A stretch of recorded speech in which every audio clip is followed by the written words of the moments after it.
Happy Wednesday. It is I, your songwriting partner, your co-producer, and as always, your friend Joe Seavey. And happy Wednesday again, guys. And Wednesday is always part one of our two-part series of creative writing. The first one, which is tonight, Wednesday, we like to call ghostwriting. What is ghostwriting? Well, ghostwriting is when we take a popular song in the Billboard Top 100, Top 40. We take the chorus, we change all the lyrics in the chorus and replace those lyrics with our own original lyrics. Sort of like a parody. You guys know what a parody is, right? A parody is like Weird Al Yankovic when he sings Eat It Instead of Beat It from Michael Jackson.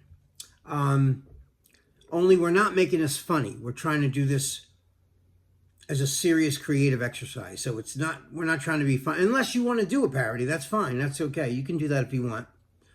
I prefer to try to write just as good and fresh as a chorus that's actually really already there. And why do we do this exercise? Well, why wouldn't we do this exercise? It's a great exercise to keep your mental chops in shape.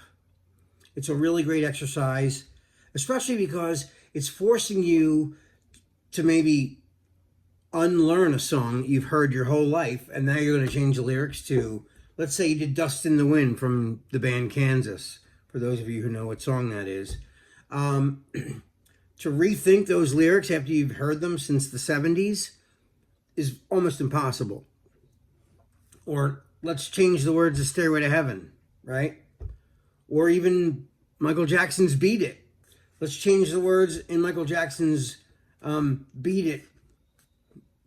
Not like Eat It, but like just as good lyrics. Not funny, not trying to be funny. Rewrite all of Beat It or Thriller. That would be hard to unlearn what you've already listened to for, decades, So it would be really hard to unlearn that. But it's a great exercise for you because it also helps on what I like to call the first verse curse. As a songwriter myself, when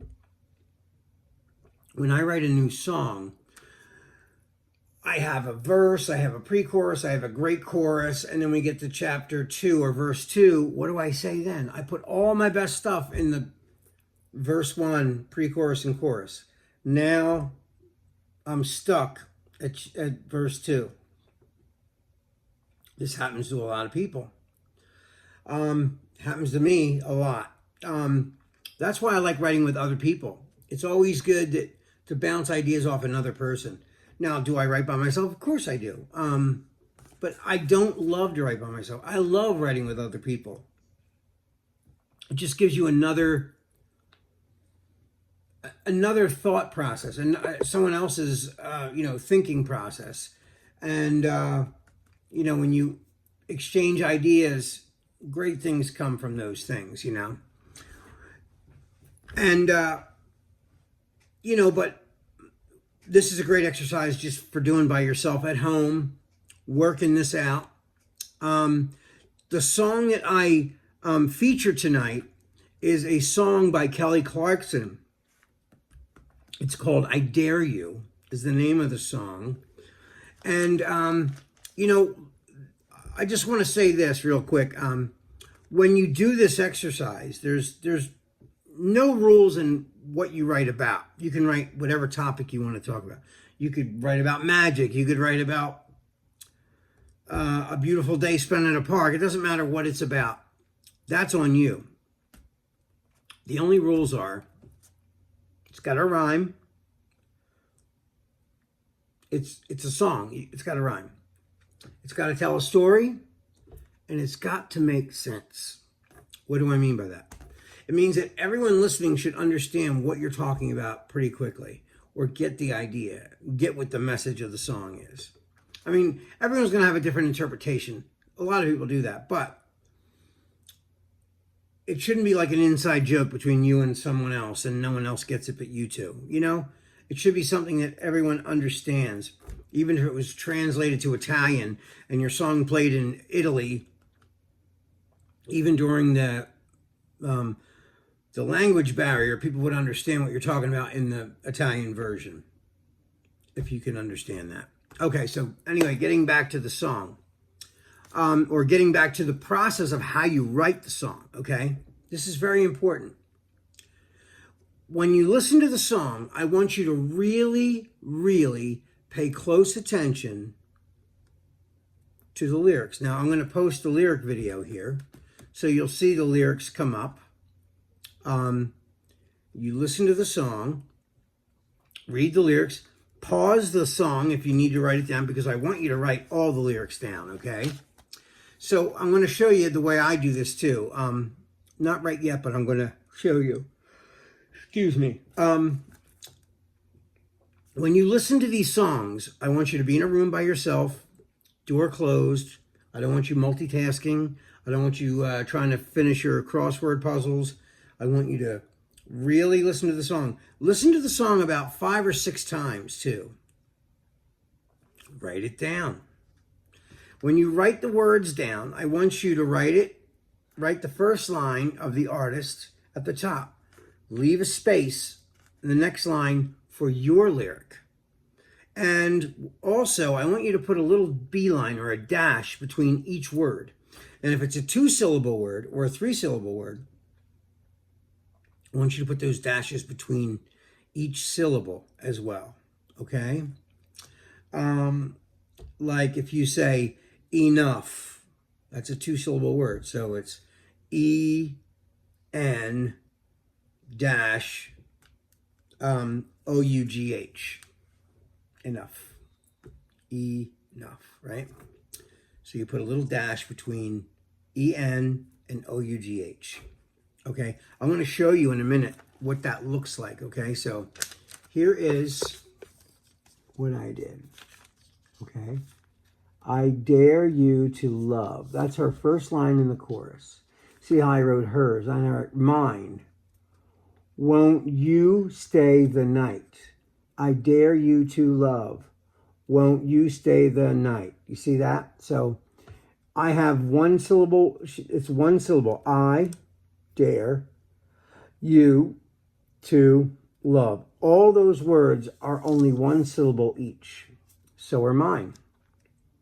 Won't you stay the night? They're all 1 syllable. You see that?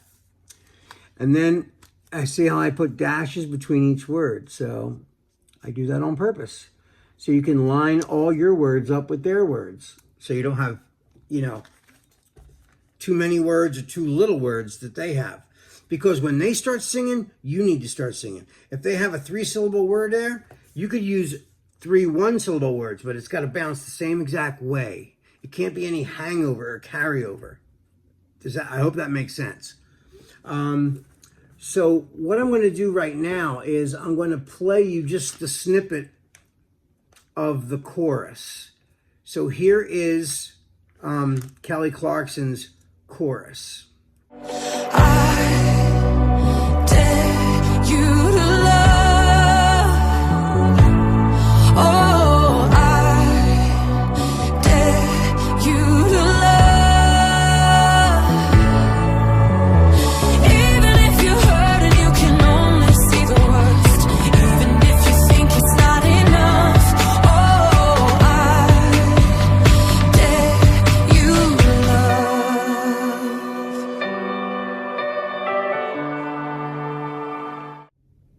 Okay, so we're back. You see that, right? You saw how it was. Now you can always pause that when you need to. Make sure you get every word and write it down.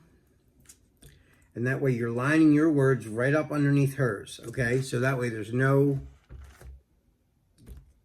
questioning how many syllables a word is, or you put your line directly underneath. So here's her word, here's your word. Then here's her second word, here's your word, right underneath. Line by line, word for word, okay? That way, you never get confused and you never get tripped up, okay? So what I did was, I found a karaoke version of the song, I Dare You, and I do a version of this. So what I'm going to do right now is I'm going to play that for you right now. And so you can hear what that sounds like. My version I found a karaoke version, so I'm going to sing it right over the karaoke version with my lyrics. So here it is. Won't you stay the night?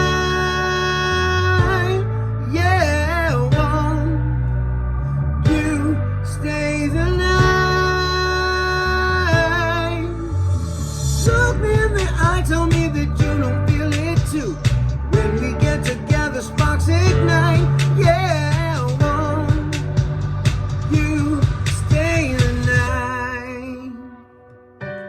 And that, my friends, is the whole chorus right there. All right, guys, I can't wait to see what you guys write for that chorus in the ghostwriting. All right, guys, that is all the time that we have for tonight. This is your songwriting partner, your co-producer, and as always, your friend Joe CB signing off. I love you guys, miss you, and I will see you guys tomorrow. Sleep well and be safe. Peace.